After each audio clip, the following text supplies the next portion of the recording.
The Israeli government has rejected a new statement from Hamas saying it's ready for a comprehensive deal to end the Gaza war and free all Israeli hostages. It comes as Israel intensifies its military offensive in Gaza City. Across Gaza, hospitals said that by yesterday afternoon, at least 46 people had been killed by Israeli strikes, most in Gaza City. Let's speak to our Middle East correspondent, Yolan now. Yolan, just tell us more about what Israel has said and what was the proposal.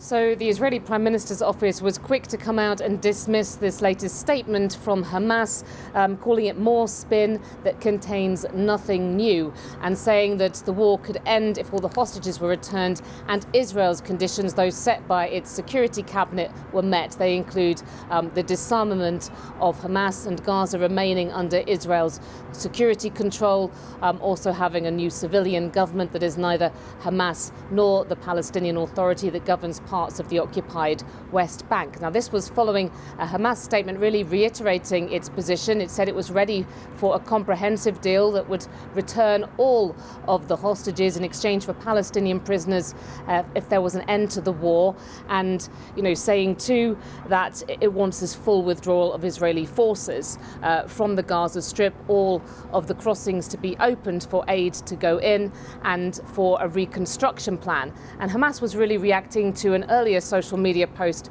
by President Trump, calling on it to immediately give back all 20 of the hostages who are still believed to be alive in Gaza. So I think what this really underlines is how stuck things are. We also had from the Israeli Prime Minister's office a video in which he really vilified the Israeli demonstrators who have been demanding a ceasefire to bring back the remaining hostages. He called them fascists, the Israeli Prime Minister, and he said they're vandalizing property, they're blocking roads, they're making millions of citizens miserable. And what's happening on the offensive that's being pushed forward in Gaza City?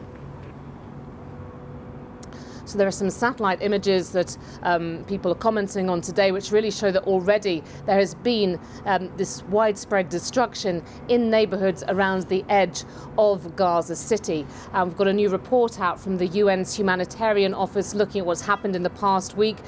They add up figures from the Hamas-run Ministry of Health in Gaza that suggest 571 Palestinians have been killed across Gaza, many of those in Gaza City. They say that there are now deplorable conditions at the displacement camps. That's because of the famine that exists in Gaza City, but also because more people have been fleeing from the outskirts. Instead of going south, as the Israeli military has ordered, they're mainly going into the existing camps closer to the coast. And the UN's humanitarian office says this is actually pushing people also to go further north into areas that are actually controlled by the Israeli military, which could be very dangerous for them. They're saying also that there are figures out now that show that since January, 44,000 children have been treated for acute malnutrition in Gaza. 700,000 children have lost their right to education, this in a time when Palestinian children would normally be returning to school. Yolan Nell, thank you very much.